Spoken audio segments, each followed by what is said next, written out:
Hi hello ಎಲ್ಲರೂ ಹೇಗಿದ್ದೀರಾ? Welcome back to Suji Vishnu logs. ಇವತ್ತು ನಾನು ಓಟ್ಸ್ ವೆಜಿಟೇಬಲ್ ಕಿಚಡಿ ಮಾಡ್ತಾಯಿದ್ದೀನಿ.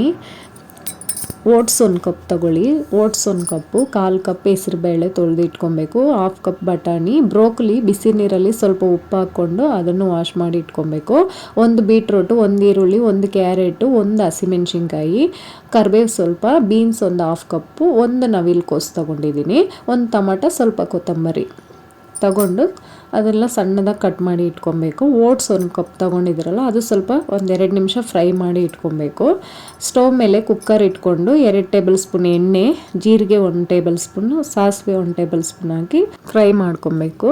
2 ಟೇಬಲ್ ಸ್ಪೂನ್ ಕಡಲೆ ಬೀಜನ ಹಾಕಿ ಅದು ಸ್ವಲ್ಪ ಬ್ರೌನ್ ಕಲರ್ ಬರೋವರೆಗೂ ಫ್ರೈ ಆದಮೇಲೆ ಈರುಳ್ಳಿ, 1 ಹಸಿಮೆಣಸಿನ್ಕಾಯಿ, ಕರಿಬೇವು ಸೊಪ್ಪು ಸೇರಿಸ್ಕೋಬೇಕು. ನಾನು ಹಸಿಮೆಣಸಿನ್ಕಾಯಿ ಒಂದೇ ಸೇರಿಸಿದ್ದೀನಿ, ನಿಮ್ಮ ಖಾರಕ್ಕೆ ಎಷ್ಟು ಬೇಕೋ ಅಷ್ಟು ಸೇರಿಸ್ಕೊಳ್ಳಿ. ಇದು 3 ಜನ ತಿನ್ಬೋದು, ಹೊಟ್ಟೆ ತುಂಬ 3 ಜನ ತಿನ್ಬೋದು. ಇನ್ನು ತರಕಾರಿಗಳೆಲ್ಲ ಕಟ್ ಮಾಡಿ ಇಟ್ಕೊಂಡಿರ್ತೀರಲ್ವ ಅದನ್ನು ಸೇರಿಸ್ಕೊಬೇಕು.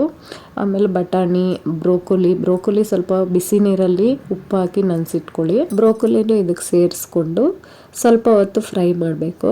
ಮತ್ತು ಹೆಸರುಬೇಳೆ ಚೆನ್ನಾಗಿ ವಾಶ್ ಮಾಡಿಕೊಂಡು ಅದನ್ನು ಇದಕ್ಕೆ ಸೇರಿಸಿ 1-2 ನಿಮಿಷ ಫ್ರೈ ಮಾಡಿದ್ರೆ ಸಾಕು. ಇದು ತುಂಬ ಚೆನ್ನಾಗಿರುತ್ತೆ. ತರಕಾರಿ ಎಲ್ಲ ಸೇರಿಸಿರ್ತೀವಿ. ಓಟ್ಸು ತುಂಬ ಒಳ್ಳೆಯದು, ವೆಯ್ಟ್ ಲಾಸ್ಗೆಲ್ಲ ತುಂಬ ಚೆನ್ನಾಗಿರುತ್ತೆ. ಹೆಲ್ದಿ ಬ್ರೇಕ್ಫಾಸ್ಟು, ಟ್ರೈ ಮಾಡಿ ನೋಡಿ. ಮತ್ತು 1 ಟೊಮಟೊ ಸೇರಿಸ್ಬೇಕು. ಟೊಮಟೊ ಎಲ್ಲ ಸ್ವಲ್ಪ ಮೆತ್ತಗಾಗಬೇಕು. ಸ್ವಲ್ಪ ಅರಿಶಿನ ಪುಡಿ, ಮತ್ತು ಇದು ಒಂದು ಟ್ರಿಕ್ ಏನು ಗೊತ್ತಾ, ಇದು ಬಿಸಿಬೇಳೆಬಾತ್ ಸೇರಿಸ್ಬೇಕು. ಇದಕ್ಕೆ ತುಂಬ ಟೇಸ್ಟ್ ಇರುತ್ತೆ. ಬೇರೆ ಏನು ಚಿಲ್ಲಿ ಪೌಡ್ರು, ಧನಿಯಾ ಪೌಡ್ರು ಏನೂ ಹಾಕ್ಬಾರ್ದು. 1 ಟೇಬಲ್ ಸ್ಪೂನ್ ಬಿಸಿಬೇಳೆಬಾತ್ ಸೇರಿಸಿ ನೋಡಿ. ನೀವು ಟ್ರೈ ಮಾಡಿ ನನಗೆ ಕಮೆಂಟಲ್ಲಿ ತಿಳಿಸಿ. ಮತ್ತು 1 ಕಪ್ಪು ಓಟ್ಸ್ ತೊಗೊಂಡಿರ್ತೀರಲ್ವ, 4 ಕಪ್ಪು ವಾಟ್ರ್ ಸೇರಿಸ್ಬೇಕು.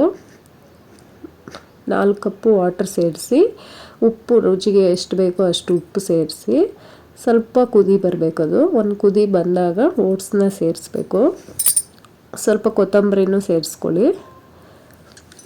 1 ಕುದಿ ಬಂದಮೇಲೆ ಓಟ್ಸ್ನ ಸೇರಿಸಿ 2 ವಿಸಿಲ್ ಕೂಗಿಸ್ಕೊಳ್ಳಿ. ಈ ವಿಡಿಯೋನ ಪೂರ್ತಿಯಾಗಿ ನೋಡಿ. ಇನ್ನು ಯಾರೆಲ್ಲ ನನ್ನ ಚಾನಲ್ನ ಸಬ್ಸ್ಕ್ರೈಬ್ ಮಾಡಿಲ್ಲ, ಸಬ್ಸ್ಕ್ರೈಬ್ ಮಾಡಿ, ಲೈಕ್ ಮಾಡಿ, ಶೇರ್ ಮಾಡಿ, ಕಮೆಂಟ್ ಮಾಡಿ. ನೀವು ಈ ರೆಸಿಪಿನ ಟ್ರೈ ಮಾಡಿ, ಚೆನ್ನಾಗಿದ್ರೆ ನನಗೆ ಕಮೆಂಟ್ ಮಾಡಿ.